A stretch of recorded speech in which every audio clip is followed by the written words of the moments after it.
Thank you very much indeed, Sir Edward. It's a pleasure to serve under you, as indeed it was a pleasure to serve under your predecessor, the Right Honourable Basingstoke, when she was in the chair, and I thank her very much for stepping into the breach. Let me begin, if I may, by congratulating my friend, the Honourable Isle of Wight, for securing this debate. It is a testimony to the importance of the issue and to the breadth of the debate that he has created, that we've had so many colleagues make interventions and speeches today, and very welcome they are too. I'm replying on behalf of the Exchequer Secretary for the government. And he's also right, because this is, of course, a very, very important public issue, and it has been the mission of this government to seek to overcome geographical disparities, disparities of prosperity, disparities of opportunity, and to do so through what we have called levelling up. It's been a very good, by and large, I think it's been a very good debate, generally good-mannered, a bit of a gallop, I think everyone will acknowledge, with the number of speeches that have been made, but that itself is testimony to the huge interest involved. And I congratulate colleagues who have passed the conversational baton seamlessly from one to another by coming to the table and speaking as they have done, and also for the very vigorous and effective way in which they have logged, put on the public record, their own local concerns. Now, if I may, I'll just talk a little bit about the wider agenda before turning to some of the contributions that have been made. I think it is plain that this government believes in the substance and the importance of levelling up. And what does that mean? Well, of course, it will mean different things in different places, but the core idea is that everyone should have access to good jobs, good wages and good economic prospects, wherever they live, whether it be in Barnet, in Birmingham, Bolton, Bristol or indeed Bembridge. Now, of course, it's built into the energy of our society that many people will want to move at different parts of their lives to different parts of the country and to seek work and opportunities, but they may not, and many will not. And we want the government to be able to take pride, we want the people to be able to take pride in their local areas and to see those as vibrant, exciting places to live their lives and and build their livelihoods. That is at the heart of levelling up. And that is why the government's announced a great series of significant policy measures designed to begin a longer-term process of redressing these geographic imbalances. Now, one of those has already been touched on, and rightly so, and that is free ports. These, I think, are going to be a very important catalyst to regional economic growth. We want them to be magnets for innovative businesses. We want them to provide a platform in each area to generate the greater prosperity that will revitalise those areas. We want them to create great jobs and great economic growth. At the budget, the government announced the locations of 8 free ports across England, ranging from Teesside in the north east to the Solent, close to the Honourable Member for the Isle of Wight's constituency. And we think that provides a potentially very significant intervention. But they too are only one part of a wider picture. The wider picture, of course, is infrastructure. As you will know, we have a national infrastructure strategy now. We published last year. It contemplates £600 billion worth of investment over the next few years, half of that from the private sector, half of that from the public sector. There are very high levels of capital investment already going in up and down the country in many different areas, in roads, through the road investment strategy, in railway, through HS2 and in other areas, and in many other modes of transport and other activities. We've done a huge amount with Transforming Cities funds to support cycling and walking and greener transport across the country.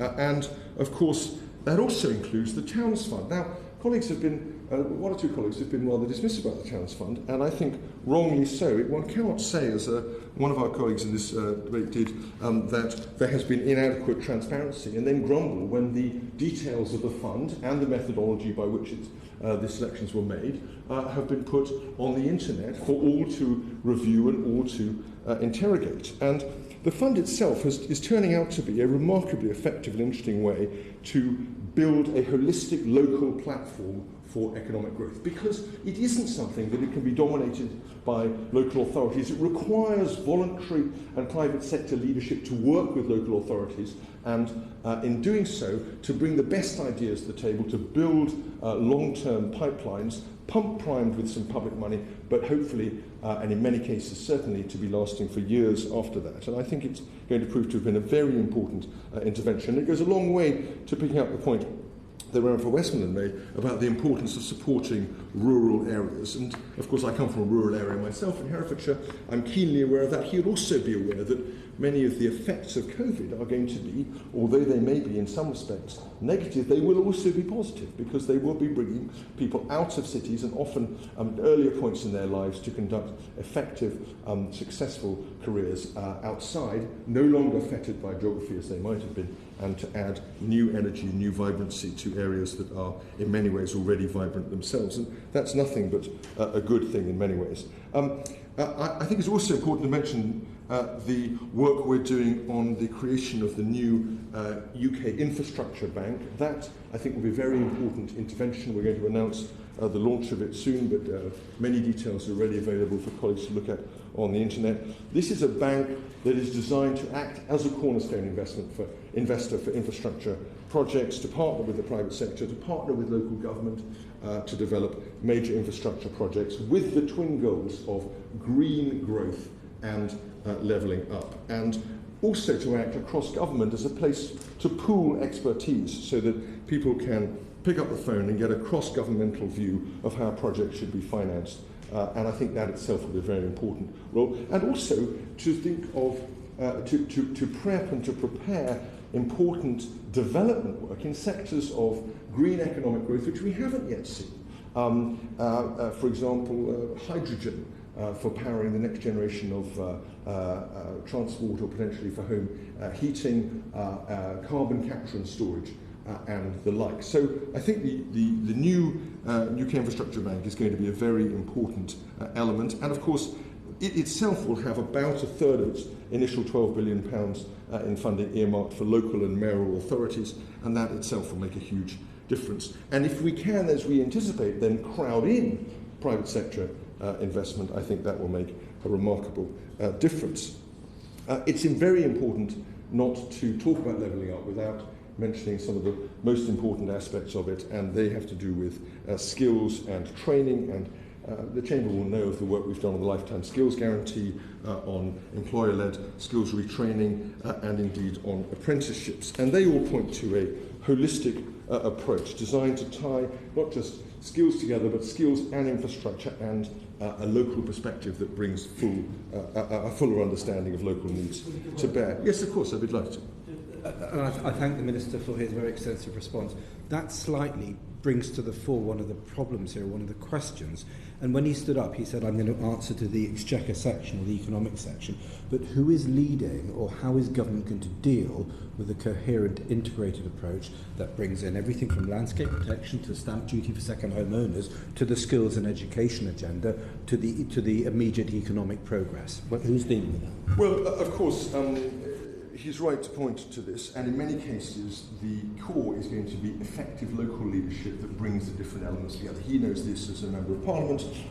The Stronger Towns Fund has shown that actually when there is energy you can bring in review from other parts of, so for example, Housing Community Local Government can have a view of the housing aspects through a Stronger Towns Fund bid, what the expertise will be there, what the expectations will be there. The same is true of other aspects of government. It may be a bid that has a heavy environmental component, it may be a bid that has a heavy transport component, and that can bring it. But of course, government itself does need to be joined up within the Treasury on the infrastructure side of the National Infrastructure Strategy that I lead on that, on levelling up specifically.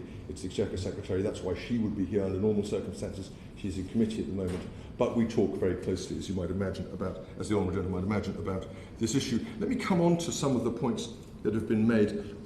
My honourable friend, the member for Isle of Wight, rightly highlighted the aspects of his own bid, East Cowes and Newport. I couldn't help him talk about the development of the Isle of Wight without thinking of my own Uncle Desmond, one of the founders of Britain Norman, who designed the aircraft that had its wings that came off in Spectre, the James Bond movie, and went skiing as a result, built on the Isle of Wight, and indeed one of the developers of the first hovercraft, the Christian craft.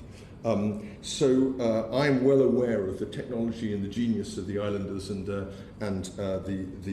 espoused islanders, if you like, certainly one of which Desmond was.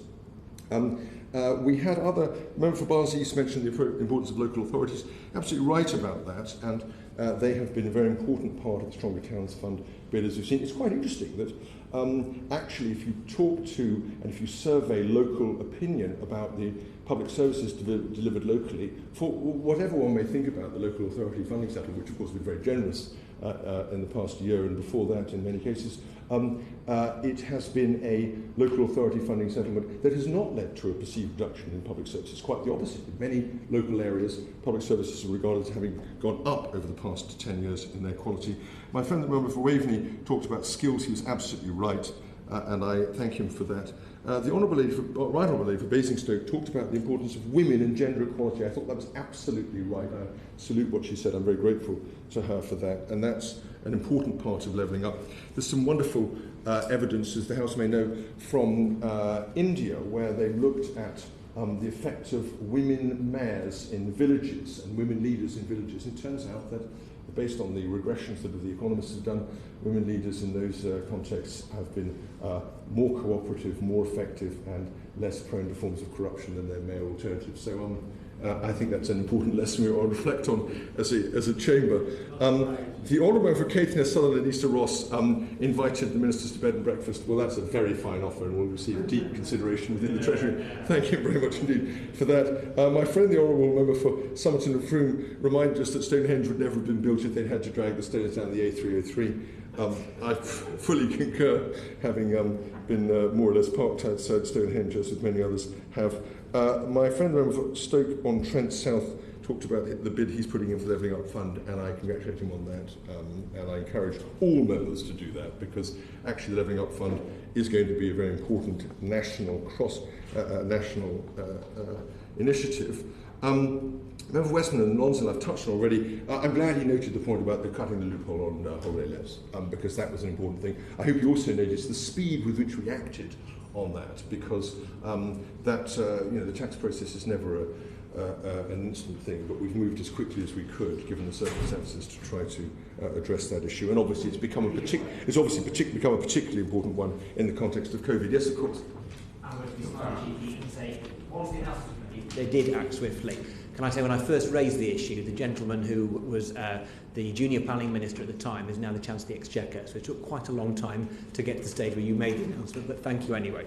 Well, I thank you all. Minister, could you give a couple of minutes to the proposal before you give him a couple of minutes? I think I've got 30 seconds before we get to that point. I'm very happy Not speaking about I'm just going to wind up, but if I give him 2 minutes, if I end in 26 seconds, Mr. Chairman, there'll be plenty of time for him. 2 minutes. I just want to engage very quickly with the points made by the members opposite. It's not paternalistic of the UK government to wish to take a view and to support people up and down the country. It is not paternalistic of the UK government to offer enormous support to devolved administrations on an agreed basis, as it has done in a time of crisis. It is not paternalistic for this country's collective